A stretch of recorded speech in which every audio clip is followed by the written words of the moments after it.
مساء الخير. النهارده هنعمل طريقة لتنظيف الحوامل بتاعة البوتاجاز، بجد طريقة سهلة خالص، هترجعيها كأنها جديدة زي ما انت شايفة كده.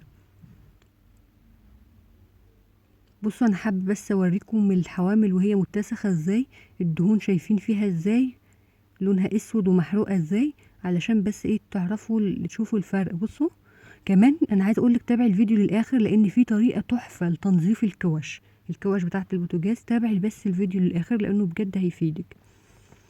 انا حابه ايه اوريكم زي ما انتم شايفين كده. على طول بقى هسخن ميه على النار، الميه راح تغلي، ببدا اضيف فيها معلقتين ملح ليمون،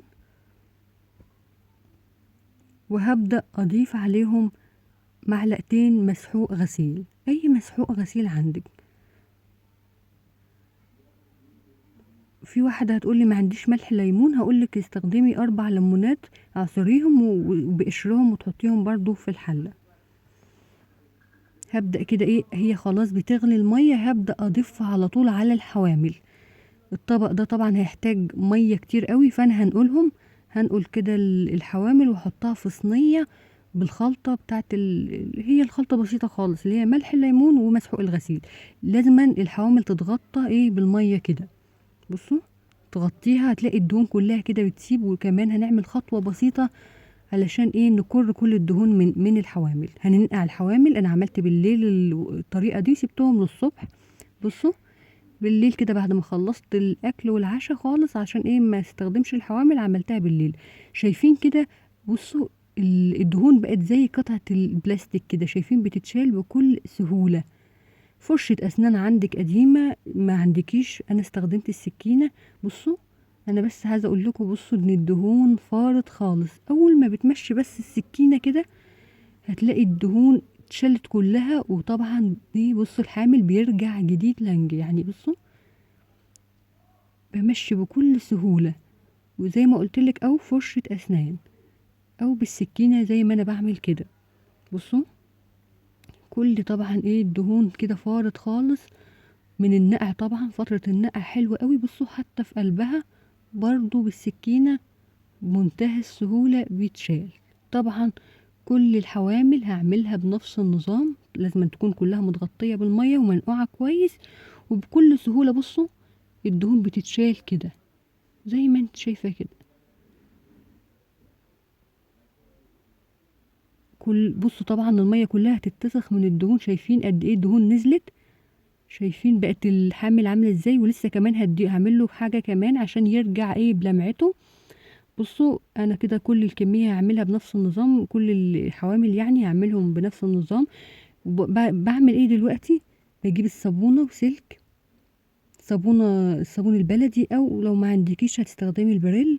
ببدأ ارغي كده السلك، وهبدأ ايه برضو ايه ألمعها كويس علشان ايه تبقى شكلها كده حلو. بعد ما عملت بالسكينة ايه، ببدأ كده ايه ادعكها بالسلكة. بجد بكل سهولة رجعت جديدة. يعني هي فترة النقعة دي اللي خلتها كل حاجة الدهون كلها ايه تتشال بسهولة. كلها كده بعملها، ومن عند الزوايا والحتت دي، الزوايا كده عشان ايه تنضف حلو، وتعمليها بالسلكة. زي ما قلتلك تابع الفيديو للاخر، عشان في دلوقتي تنظيف كوش بدون ملح الليمون. طريقة سهلة خالص، تابعيها بس، ونتيجتها حلوة خالص. طبعا الفيديو ده كان في توقيت لوحده وده لوحده، وانا جمعتهم مع بعض عشان يبقى الحامل والكوش مع بعض. هبدأ اشطفها كده، هبدأ كده اشطف الحوامل. بجد النتيجة حلوة خالص، يعني الحوامل رجعت جديدة خالص بجد زي ما انتم شايفين كده. اتمنى تجربي الطريقة دي وتقولي لي كمان رأيك في التعليقات، بجد هتعجبك خالص. وتابعوا الكواش. مساء الخير. النهاردة هنعمل طريقة لتنظيف الكوش، بجد طريقة سهلة خالص ومنتهى السرعة. هتبقى بالشكل ده. بصوا، بجد طريقة سهلة خالص وسريعة وهتعجبك جدا وهتعمليها على طول. اول حاجة معايا ايه؟ قطعة من الصنفرة.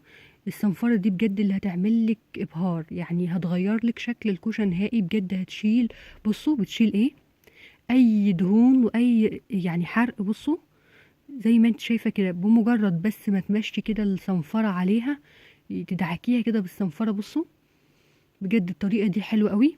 وسريعة خالص من غير غلي الكوش ولا أي حاجة. هتشوفي هي إضافة بسيطة كمان هنعملها والنتيجة هتبهرك دلوقتي، بس كملي الفيديو للآخر.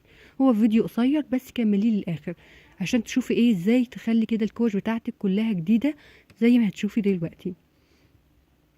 ببدأ كده بالصنفرة أدعك كده، شايفين طبعا قد ايه، بصوا بتوقع ايه كل الحرق والدهون بتوقعها زي ما انت شايفة كده. هكمل برضو معاكم، بصوا كل كده ايه حوالين الكوشة بتعمليها بالصنفرة. الصنفرة دي موجودة في محلات البوهية، القطعة ما بتتعداش ال2 جنيه، يعني القطعة دي تخليها على طول لتنظيف الكوش، خليها معاكي كده بجد نتيجتها حلوة خالص. احسن بكتير من غليان الكوش ومن حاجات كتير. يعني دي سريعة شوية، هي اللي عجبتني في طريقة الصنفرة دي ان هي ايه سريعة.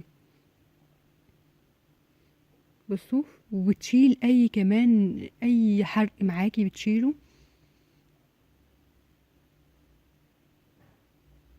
كلها كده بتلفيها بالصنفرة، تبدأ تفركيها كل حاجة بتقع.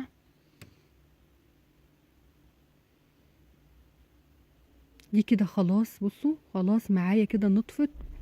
هبدأ ايه اركنها على جنب، وهبدأ امسك شعلة النار دي اللي بتطلع شعلة النار، هبدأ ايه برضو افركها بالصنفرة.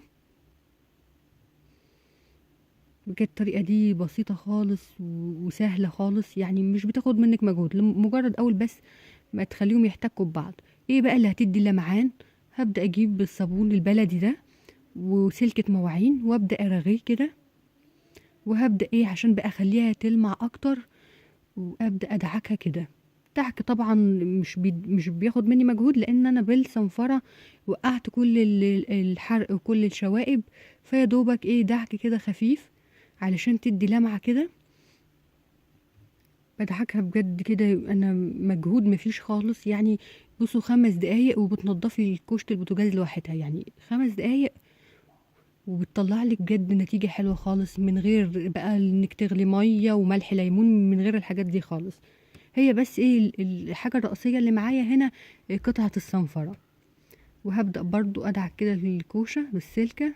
زي ما قلت لكم انا بدعك براحتي خالص، لان ايه الصنفرة وقعت كل الحرق والدهون.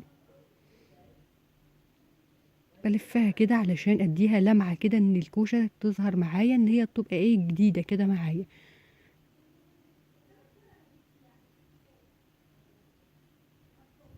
دعكة كده، وهبدأ اجهز مية كده ايه للشطف. هشطفها خلاص كده اتدعكت معايا، وابدأ اشطفها كده. شايفين طبعا انتوا بجد اللمعان بجد طريقة خالص حلوة، اتمنى تجربوها وترد عليا في التعليقات بعد ما تعمليها.